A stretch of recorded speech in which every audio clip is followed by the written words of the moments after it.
स्वागत है आप सभी का एसपी ब्रदर्स क्लासेस में। दोस्तों हम पढ़ रहे हैं नंबर सिस्टम, जिसमें दोस्तों हमारा क्या चल रहा था, जो गुणनखंड है उसके बारे में चल रहा था दोस्तों। तो हमने दोस्तों क्या क्या सीख लिया। गुणनखंडों का योग ज्ञात करना दोस्तों हम सीख चुके हैं।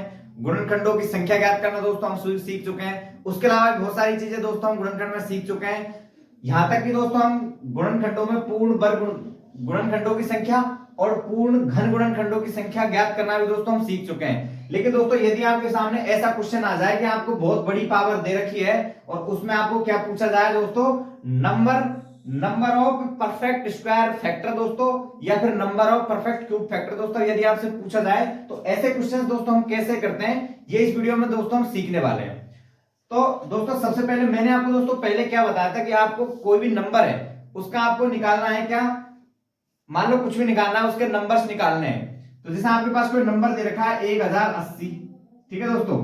अब आपको इसमें निकालना है मान लो पूर्ण वर्ग और पूर्ण घन गुणनखंडों की संख्या निकालना है दोस्तों, ठीक है। तो हम क्या करते थे, सबसे पहले तो इसका क्या करते थे, इसका करते थे दोस्तों प्राइम फैक्टराइजेशन, यानी कि इसका अभाज्य गुणनखंड करते थे। तो इसका अभाज्य गुणनखंड दोस्तों क्या होता है, इसको निकालने के लिए कैसे करते हैं हम, इसका अभाज्य गुणनखंड ऐसे निकाल लेंगे, इसके फैक्टर कर लेंगे दोस्तों, ठीक है। तो यहां से दोस्तों क्या निकल के आता है, इसका निकल के आता है 2 की पावर 3 मल्टीप्लाई 3 की पावर 3 और मल्टीप्लाई 5 की पावर 1, ये निकल के आता है दोस्तों। तो इससे दोस्तों हम क्या निकालते थे, वर्ग और घन गुणनखंडों की संख्या दोस्तों यहां से निकालते थे। तो इसके लिए हम क्या करते थे दोस्तों, हमको क्या करना था, यहां से 2 की पावर 0 से स्टार्ट करते थे, 2 की पावर 0, 2 की पावर 1, 2 की पावर 2 और 2 की पावर कहां तक लिखते थे दोस्तों, जहां तक कि दोस्तों इसमें पावर्स दे रखी है वहां तक लिखते थे। स्टार्ट कहां से करते थे, 2 की पावर 0 से। ऐसे कैसे इसको लिख लेते, 3 की पावर 0, 3 की पावर 1, 3 की पावर 2 और 3 की पावर 3, ऐसे 5 की पावर 0 और 5 की पावर 1। दोस्तों मैंने आपको क्या बताया था कि आपको ये गुणनखंडों की संख्या निकालनी है दोस्तों, पूर्ण वर्ग और घन गुणनखंडों की संख्या। तो दोस्तों मैंने आपको क्या बताया था कि आप उसके लिए सबसे पहले तो जो पावर 0 दे रखी है उसको तो हम दोस्तों लेते ही हैं, एक तो हम ये लेते हैं, ठीक है। क्या निकालने के लिए, वर्ग या घन गुणनखंडों की संख्या निकालने के लिए। अब हम सबसे पहले बात करते हैं दोस्तों वर्ग निकालने के लिए, ठीक है। यानी कि वर्ग पूर्ण वर्ग गुणनखंडों की संख्या यदि निकालनी है तो हम क्या करते हैं, तो 2 की पावर जो 0 है उसको तो हम सबसे पहले उसको लेते हैं। उसके बाद में दोस्तों क्या देखते हैं हम, या तो किसी भी संख्या के पावर में 2 हो या फिर उसके पावर में 2 का गुणज हो, वो सारी संख्याएं लेते हैं दोस्तों। तो इसमें दोस्तों पावर 2 है, हाँ बिल्कुल है, ये 2 की पावर 2 है तो इसको ले लिया हमने दोस्तों, ठीक है। इसमें और ऐसा कोई है जो पावर 2 की गुणज है दोस्तों, नंबर 2 का गुणज नहीं, उसकी पावर 2 की गुणज होनी चाहिए। जैसे यदि हम लोग यहाँ पावर 4 होता है, यहाँ मान के चलो यहाँ पावर 4 होता तो हम यहाँ क्या लिखते, 2 की पावर 4 भी लिखते, ठीक है। तो अब ये पावर 2 की गुणज है, ठीक है, क्योंकि 4 2 का गुणज है तो पावर 2 की गुणज है, तो हम इसको भी दोस्तों ले लेते। लेकिन हमारे पास तो 3 दे रखा है इसलिए हम इसको यहां पर नहीं लेंगे, ठीक है दोस्तों। तो यहाँ कितने हो गए, यहाँ हो गए 1 और 2, इसको यहाँ ऐसे कैसे लिख लेंगे, ठीक है दोस्तों। उसके बाद में हमने 3 में देखते हैं, 3 की पावर 0 तो हमको लेना ही है क्योंकि 0 वाला तो सब में लेना है। उसके बाद हमको क्या देखना है कि 2 का गुणज, पावर जो 2 की गुणज है वो ले देखनी है। अब इसमें 2 की गुणज कौन सी है, या तो 2 है पावर है 2 की गुणज है, तो पावर 2 है हमारे पास तो ये ले ली। तो यहाँ भी कितनी है, 2 है, ठीक है। और यहाँ क्या है, यहाँ तो 5 की पावर 0 है। उसके बाद में कोई पावर ऐसी नहीं जो 2 की गुणज नहीं है ना, ठीक है। तो यहाँ क्या लिख लेंगे, 1 लिख लेंगे, ठीक है, ये 1 लिख। अब तीनों को क्या कर देंगे दोस्तों, गुणा कर देंगे, तो ये कितना आ जाएगा दोस्तों, 4 निकल के आ जाएगा। तो ये हमारी दोस्तों क्या है, पूर्ण वर्ग गुणनखंडों की संख्या, ठीक है दोस्तों। पूर्ण वर्ग गुणनखंडों की संख्या ये आ गई। उसके बाद में हम देखते हैं दोस्तों, हम घन गुणनखंडों की संख्या ज्ञात करनी, क्या ज्ञात करनी है, पूर्ण घन गुणनखंडों की संख्या। तो उसके लिए दोस्तों मैंने आपको क्या बताया था, उसके लिए दोस्तों मैंने आपको बताया था कि भाई आपको क्या करना है, 2 की पावर 0 है वो तो लेना ही है, चाहे वर्ग पूछे या घन पूछे, ठीक है। उसके बाद में घन जो दोस्तों आपको निकालना है, तो आपको ऐसी पावर, आपको देखना क्या है, या तो पावर 3 हो, ठीक है, या फिर 3 का गुणज हो। तो यहां पर पावर 3 है, ये रहे बिल्कुल पावर 3 है, 3 का गुणज है यहाँ कोई पावर बिल्कुल नहीं है। यदि यहां पर अगर 2 की पावर आपको 6 दी हुई होती तो वो पावर क्या है, 3 की गुणज है, तो ये दोस्तों हम ले लेते। लेकिन यहाँ तो 1 है हमारे पास, 2 की पावर 3 तो हमने ये ले लिया, ठीक है दोस्तों। तो ये यहाँ पे 2 आ गई, ठीक है, गुणा बीच में रखना ही है। उसके बाद में देखो 0 तो हमको लेना ही है, ठीक है। उसके बाद में देखो यहाँ हमको क्या देखना है, यहाँ देखने या तो पावर 3 हो या पावर 3 की क्या हो, गुणज हो। तो यहाँ पर पावर 3 है ठीक है, 3 की पावर 3 दे रखी, लेकिन इसका गुणज हमारे पास कोई है नहीं, यदि गुणज होता तो उसको भी हम ले लेते। तो यहाँ भी कितनी हो गई, 2 हो गई। ठीक है, यहाँ 5 की पावर 0 है, इसके अलावा 3 के गुणज कोई है नहीं, तो ऐसे ये कहिए दोस्तों किसका आ जाएगा, घन भी 4 आ जाएगा और वर्ग भी दोस्तों हमारा क्या आ जाएगा, 4 भी आ जाएगा।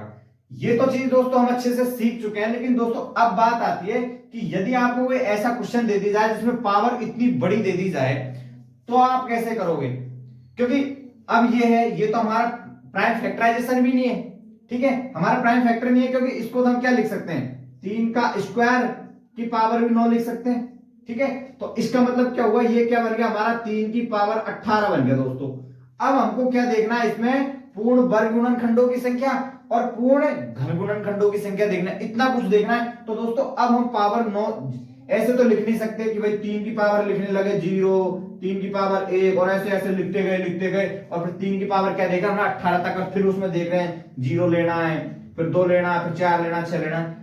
तो दोस्तों इसके लिए हमको क्या करना है, आपको सीधा ध्यान रखना है कि जब भी इतनी बड़ी आपको पावर दे रखी हो और दोस्तों आपको ऐसे पूछ लिया जाए कि आपको क्या ज्ञात करना है, पूर्ण वर्ग गुणनखंडों की संख्या ज्ञात करना है। ठीक है, क्या ज्ञात करनी है आपको, वर्ग गुणनखंडों की संख्या ने, पूर्ण वर्ग गुणनखंडों की संख्या ज्ञात करनी है आपको। ठीक है, तो क्या करना है हमको, सबसे पहले तो देखो ये है, इसको तो हमने ऐसे लिख लिया 3 का स्क्वायर और पावर में 9, 9 से 18, इसका मतलब दोस्तों हमने ये पूरा क्या लिख लिया, 3 की पावर 18 लिख लिया।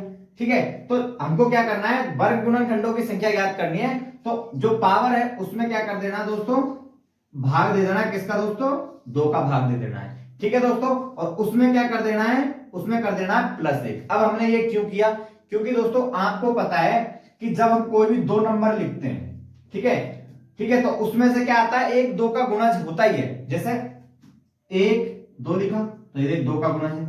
ठीक है, अब हम पावर्स की बात कर रहे हैं, क्योंकि भाई 3 की पावर 18 इसको क्या लिखते हैं, 3 की पावर 0, 3 की पावर 1, 3 की पावर 2, 3 की पावर 3, 3 की पावर 4। ठीक है, अब देखो आप यहां से देख पा रहे होंगे कि भाई देखो हर 2 में से एक क्या है, हर 2 में से एक सम पावर है।